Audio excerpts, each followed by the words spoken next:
Chhatrapati संभाजीनगरमध्ये LPG गॅससाठी रिक्षा चालकांची धडपड सुरू आहे। रिक्षासाठी गॅस मिळत नसल्यानं थेट पालकमंत्र्यांच्या घरी धडक दिली आहे। ऑटो रिक्षा घेऊन संजय शिरसाटांच्या घरासमोर रांग लावलेली आहे। तर वाहनांसाठीच्या एलपीजी गॅसवर तोडगा काढण्याची रिक्षा चालकांची मागणी आहे। छत्रपती संभाजीनगर शहरातील सगळे ऑटो एलपीजी गॅसचे पंप बंद झाल्यानं रिक्षा चालक अडचणीत आलेत आणि त्यामुळे त्यांनी पालकमंत्री संजय शिरसाटांच्या घराबाहेर रिक्षांची रांग लावली।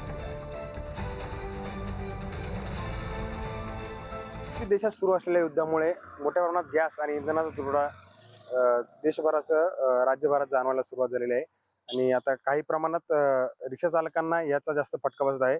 ऑटोसाठी लागणारा जो एलपीजी गॅस आहे याचा तुटवडा निर्माण झाल्यामुळे रिक्षा चालक हे चांगले आता आक्रमक झालेले आहेत। या ठिकाणी निवेदन देण्यासाठी रिक्षा चालक काही छत्रपती संभाजीनगरात पालकमंत्री यांच्या भेटीसाठी दाखल झाले। आपण बघू शकता मोठ्या प्रमाणात या ठिकाणी पालकमंत्र्यांच्या निवासस्थानाबाहेरच हे रिक्षा चालक या ठिकाणी जमलेले जवळपास 20 ते 25 रिक्षा या ठिकाणी घेऊन रिक्षा चालक या ठिकाणी आलेले आहेत आणि त्यांचं शिष्टमंडळ आता पालकमंत्र्यांची भेट घेईल आणि जवळपास यावर काहीतरी तोडगा काढावा अशी मागणी या शिष्टमंडळाच्या वतीने करण्यात येणार आहे। त्यामुळे मोठ्या प्रमाणात रिक्षा चालक या ठिकाणी दाखल झालेले आहेत। जवळपास 25 ते 30 रिक्षा या ठिकाणी असतील आणि जे शिष्टमंडळ आता पालकमंत्र्यांची भेट घेईल आणि त्यानंतरच यावर काहीतरी तोडगा काढावा अशी मागणी आहे रिक्षा चालकांकडून करण्यात येणार आहे।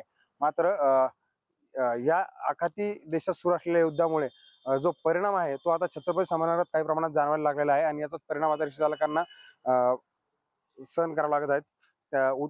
रिक्षा जर उद्या बंद पडल्या तर आमचा उदरनिर्वाह कसा करावा असा प्रश्न या रिक्षा चालकांचा आहे आणि ते थोड्याच वेळात पालकमंत्री यांची भेट घेतील आणि त्यानंतर आपल्या समस्यांचा पहाडा त्यांच्यासमोर वाचतील आणि त्यानंतर पालकमंत्री काय भूमिका घेतात हे बघणं आता महत्त्वाचं असेल।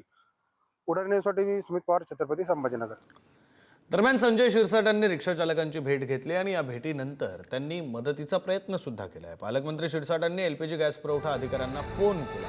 पेट्रोल पंप चालक मनमानी करत असल्यास मान्यता रद्द करण्याचे आदेश पालकमंत्री म्हणून शिरसाटांनी दिलेत। पेट्रोल पंप चालक मनमानी करत असेल तर त्यांच्यावर कोणाचं नियंत्रण नसेल तर त्यांची मान्यता रद्द करा असं पालकमंत्री संजय शिरसाट यांनी पुरवठा अधिकारी प्रवीण फुलारी यांना फोन करून सांगितलं।